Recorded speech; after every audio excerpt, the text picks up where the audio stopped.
لله رب العالمين والصلاة والسلام على أشرف الأنبياء والمرسلين أما بعد وعن أنس رضي الله عنه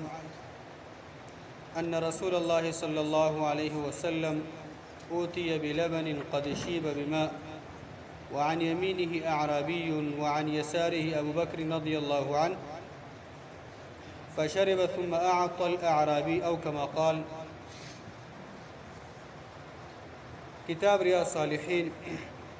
یوصلو یولسم نمبر باب شروع بابو پبارد ادبونو د سکاک کی د سکلو په ادبونو بارکه بابو چسکل دا سنت عمل ده پدرو ساگانو باندې بوبو دا با مومن مسلمان سکی پدې باب کې سلورم نمبر حدیث ته انس رضی الله عنه روایت ته چې ان رسول الله صلی الله علیه وسلم اوتی بلبن یقینا رسول الله صلی الله علیه وسلم ته شود راوړل شو قد شیب بماء چې یقینا د شودو سره اوبو غړې شوی وي. اصلا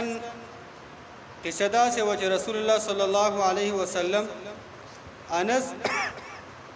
رضی الله عنه کرتلو نبی صلی الله علیه وسلم دا غینا مطالبه د شودو وکړه نو غوی وته چله ولا شلا او کله چې هغه ولا شلا نو پاغي کې انس زمو بو دا پکې واچولې د الله پیغمبر د شودو ورکړه وعن يمينه اعرابي لرسول الله صلى الله عليه وسلم خي طرف ته او باندې ناستو وعن يساره ابو بكر رضي الله عنه او ګس طرف ته د نبی صلی الله علیه وسلم ابو بکر صدیق ناستو فشرب نبی صلی الله علیه وسلم ته چې دا وبور دا شودو ورکړ شو اغي وسکل ثم اعطى الاعرابيه بیا چې خي طرف ته باندې ناستو ناغي ته غجام ورکو وقال او نبی صلی الله علیه وسلم فرمایل الايمن فالايمن خي طرف ته څوک وی بس خي طرف دا مخ کې دی. بل روایت کې راځي وما ذو د نبی صلی الله علیه وسلم مخ ته ناستو او بکر صدیقی ګس طرف ناستو اعرابي دای خي طرف ته راستو نو کله چې دا جام د لوخه د شودوی اعرابي دی باندې ته ورکو او بکر نو ما زمو ته د الله پیغمبره او بکر صدیق غوره انسان دا غي ته ورکا د الله پیغمبر په دغه مقام کې فرمایل الايمن فالايمن خي طرف خلق خي طرف چې دی پس دا مخ کې دی خي طرف دا مخ کې دی ځکه خي طرف خلق دا د جنت ولادي. بل روایت کې راځي نبی اسلام کو فرمایل الايمنون خي طرف خلق خي طرف بدا به مخ کې وي الا فيمنو خبردار تاسو غره خي طرف مخ کې کوي منګو تاسو ټول ته الله پیغمبر حکم دادي الا فيمنو تاسو خي طرف دا مخ کې کوي انس زمو به دومره تابعدارو او د الله د پیغمبر د دې خبره سره دومره مینه و به سوی فهي سنه تاکید او اهتمام باندې دا وی چې مؤمنانو مسلمانانو خي طرف دا سنت ته خي طرف دا سنت ته خي طرف دا سنت ته. ابل روایت ته سالم بن سعد وی رضی الله عنه وی ان رسول الله صلی الله علیه وسلم اوتی بشراب رسول الله صلی الله علیه وسلم ته سدسکلو شیان دار اورل شو فشرب منه د الله پیغمبر دا غین اسکل وکړل وعن يمينه غلام او د الله د پیغمبر خي طرف ته وکشر الک ناستو دا عبد الله بن عباس وعن يسار اشياخ او د الله پیغمبر ګس طرف ته مشران ناستو فقال للغلام نبی اسلام اسکل کله وکړل خي طرف ته کشر الک ناسته او حق دا غیده چې غیته دا لوخه دا ورکړی شو هغه اسکل وکي او ګس طرف ته مشران ناصر مشران خو به عزت کېدلش نو فقال للغلام رسول الله صلى الله عليه وسلم دا غیرک تو عبد الله تا اتاذن لي ان اعطي هؤلاء ايت ما ته اجازه کې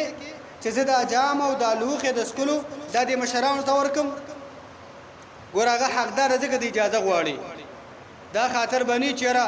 د سنت په مقابل کې دینی احکامو کې چې کوم داسې مسایل دي کې بدانی دا مشر دی او دا کشر دی حق شریعت چاته حق ورکړي بس هغه حق لحاظ وکړي شي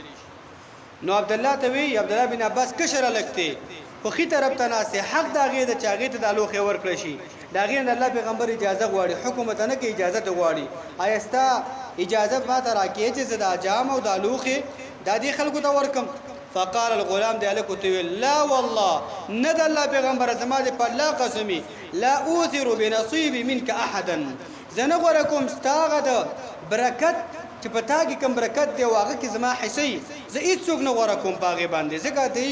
دی لوخي باندې دا لوخي ستا جوټه ده په دې لوخي باندې تا خپل خپل مبارکه یې خدا نو دغه ځان زه ډیر حقدار ګرم په دې باندې چې ستا په دغه خپل باندې زما خپل کې خو دې شي واغه برکت چې الله تعالی ستا په وجه باندې په دې جام کې چولې دي په دې لوخي کې چولې دي هیڅ چاته زه حق نه ورکوم دغه برکت چاته نه ورکوم فتله رسول الله صلی الله علیه وسلم فی یده نو دغه جام او دغه لوخي رسول صلی الله علیه وسلم دغه په لاس کې خودو او هغه تذکر وکړل اندې روایتونو مقصد دا دی محترمینو چې د الله د پیغمبر ډیر زیات عاجزي ډیر زیات مشفق انسان ګوره د مشرانو په مقابل کې څه کوي د کشر الګ نه اجازه غواړي دا د ډیر زیات اخلاق او ولادت موږ تاسو کې دغه شان د خوونه پیدا کی او بل ترغیب پکې دا دی چې نبی صلی الله علیه وسلم موږ تاسو په هر کار کې مخکې د بابونه تیر شو خي طرف دا کم چې د خیر کارونه د عزت او شرافت کارونه هغه کې په خي طرف دغه شان تمخ کی او دی حدیثونو کې خصوصا دا فائدہ ده سنت عمل دا دی چا چې وبوس کړي چا شوده وسکل او مجلس کې ناشته نو دا غینه بعد به خي طرف باندې دغه جام او دغه لوخه دا بتاویږي ګس طرف ته باندې تاویږي چې ګس طرف ته مشران ناشته او مولوی صاحب ناشته او پلان کې ناشته نه زمونږ دین خي طرف مخې کړي ده کدا کشر لک ناشتو او کدا بی علم ناستو او کدا په حیثیت او منزله کې لاندې سړی ناستو بس خي طرف دا به مخ کې کچرتا دغه خي طرف والا کس اجازه ورکړه او هغه خوغه وا پړ دل سره اجازه ورکو نو به کس طرف خلک هغه ته بدغه شانته هغه به مخ کې کیږي دا اکثر د سکیږي موږ تاسو چیرته وباچو میلمانی په بیٹه کې چیرته اوجره کې چیرته میلمانو ناشتي یا موږ تاسو وبو ورکو اول خو خبره ده خي طرف ته ورکړه چې ډیره خبره ده خي طرف نه شروع شي کچرته داسې نه وا په دې مجلس کې چې کوم د عزت والا سړی چیرته راسي عالم عزتمند دی سپینګیره عزتمند دی د یو سړی نه اول به داغه نه شروع کی او با چې داغه نه بابل شروع کی نو به بعد اغه نه خي طرف ته تاویږي داغه چې کوم خلاص ته او خي طرف ته کوم کس ناسو داغه داغه منابع تاویږي دا سنت عمل دی الله دې خبر مو تاسو موږ توفیق راکړي موږ تاسو الله تعالی په دین باندې پوهه کی وصلی الله علی نبینا محمد